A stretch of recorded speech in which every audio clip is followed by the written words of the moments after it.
Chair. Cool. Grant Robertson. Thank you very much, Mr Chair, for the opportunity to take a call on this tariff free trade agreement between New Zealand and the Republic of Korea Amendment Bill. I want to start by picking up a point that the Minister of Trade, Tim Grosser, made when he was in the chair earlier on in the debate. And he was, I guess, raising the concern that Phil Goff raised in his earlier contribution as well, which is that while this is an agreement that the Labour Party supports, it's an agreement that undoubtedly has benefits for New Zealand, it isn't, as Phil Goff, the language Phil Goff used, it doesn't meet the test of a high quality and comprehensive trade agreement.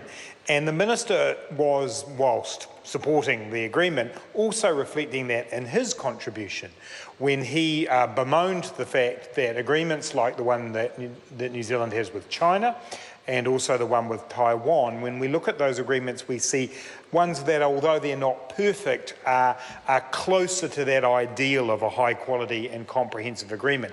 And the Minister posed the question as to why it was that an agreement such as this one with the Republic of Korea had not reached those heights. And he was suggesting that it was because we were following on in our negotiations with the Republic of Korea from larger countries. In particular, he didn't name them, he was actually quite careful not to name them, but it's in the national interest analysis, so I'm not going to be creating a diplomatic incident by noting that it's Australia and the United States and others that we are following on from him. Mr Grosser said it was a paradox of trade negotiations.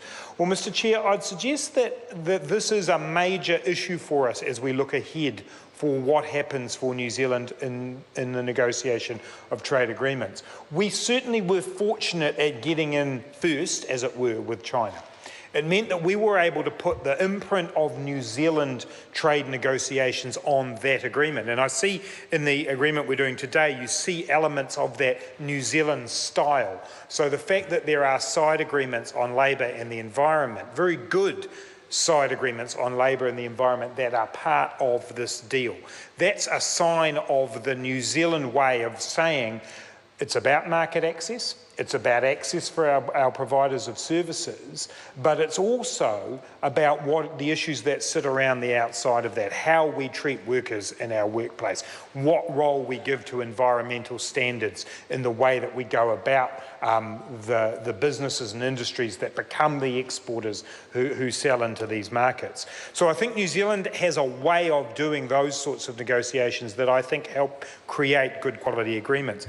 But it is a major issue for us, and I know the Chair won't want me to talk at any length about the Trans-Pacific Partnership, but it is an issue for us as we enter into these larger multi or plurilateral agreements that we ensure that the quality of them remains high.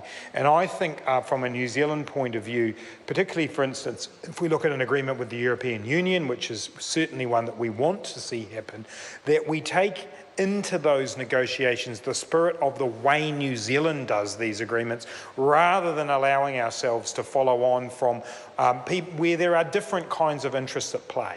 And now ultimately, let's be honest, when the United States enters into a free trade agreement discussion, there are all kinds of interests at play in the background, different from the, I guess, the New Zealand Inc. approach that New Zealand takes to these things. So I think it means, I think the answer to, I don't have an answer to Mr Grosser's paradox that he's posed. What I do know is that New Zealand, if we behave in a New Zealand way, we take a New Zealand Inc. approach, we have that broader set of issues built around our agreements, that helps build higher quality agreements.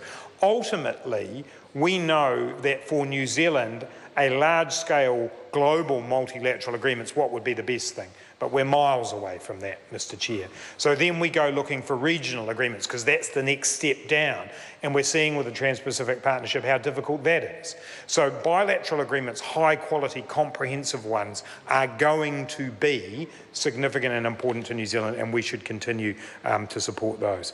Mr Chair, I want to pick up 2 or 3 things. If you're gracious enough to give me another call after this one, I'll get through them all. But one of the things I want to pick up is the question of land sales, and to note the Labour Party's concern, which was driven by advice that the Select Committee got about whether or not new categories of land could be added to the existing restrictions on the sale of farms and other sensitive land.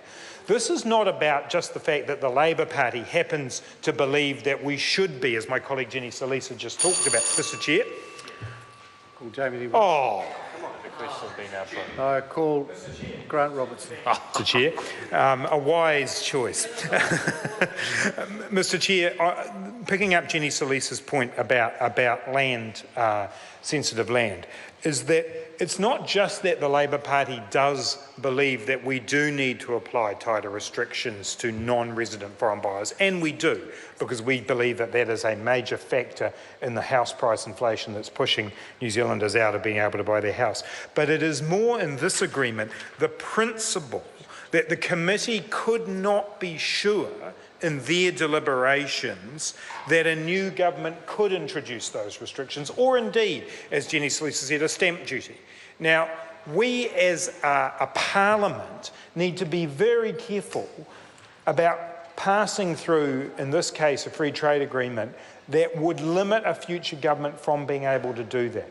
This is a legitimate area of public policy where there is a particular problem and a particular solution being proposed. And we are very disappointed that the National Government did not heed the calls of the Labor Party members of the Select Committee and others, that we take more note of the ability, of giving the ability to a future government to be able to make that kind of law and pass that kind of restriction. And on this side of the House, we want to make clear that it is our view that government should be able to do that. It is important in terms of building public confidence in free trade type legislation that we don't allow it to be portrayed as restricting a future government from doing something that many, many New Zealanders today would want the government to be able to do. Mr. Chair, I want to say something about the whole way in which this agreement has been created in terms of relationships with civil society. On this side of the House, you've heard from all of the speakers that the Labor Party remains committed to free and fair trade, that we understand the place of New Zealand as a trading nation. I think one of the ways in which this government has completely dropped the ball is that they have failed to build any constituency in the public for that. They've let that go. Now, part of it's because Mr. Gross is a very active trade minister, to put it in a nice way, and that he travels the world, so he doesn't have a lot of time to spend in New Zealand talking to people about trade. But actually, it runs much deeper than that, Mr. Speaker. Mr. Chair, it runs much deeper than that. It's that the national government has finally managed to get a free trade agreement to the House. Woohoo! Good on them. They finally got there with South Korea. But in terms of, and Mr. Chair, the Minister mentioned that it was a torturous negotiation. Well, I'm sorry that it was a torturous negotiation, but that's the extent of the achievement now, as we've got this one agreement.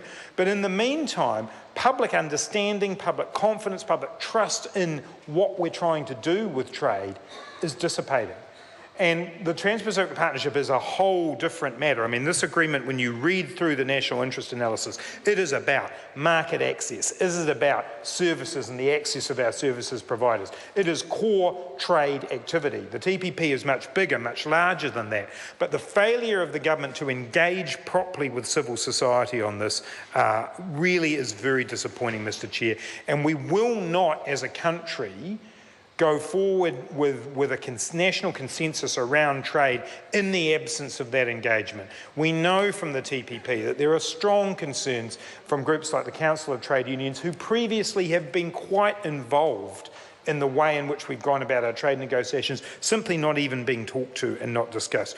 We need a much better model for engagement with civil society so that we build confidence in trade. Trade matters to New Zealand, yet the government doesn't seem to want to spend any time engaging with the public about how those agreements work, what things should be in, what things should be out. And it's disappointing to note in the minority report that the Labor Party put forward that the advice from officials was that there was very limited engagement with civil society. That's simply not good enough, Mr. Chair, in terms of what is such an important issue for New Zealand.